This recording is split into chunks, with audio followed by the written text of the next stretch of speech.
Gente, em pleno carnaval, tem mais de 15 dias que essa água tá aqui, ó. Indo embora, olha. Olha a quantidade de água. E o negócio rodando, ó.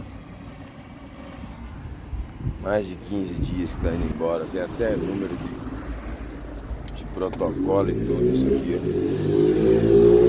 Isso aqui eu chamo de um absurdo. Isso é caso de justiça, processar a Copasa.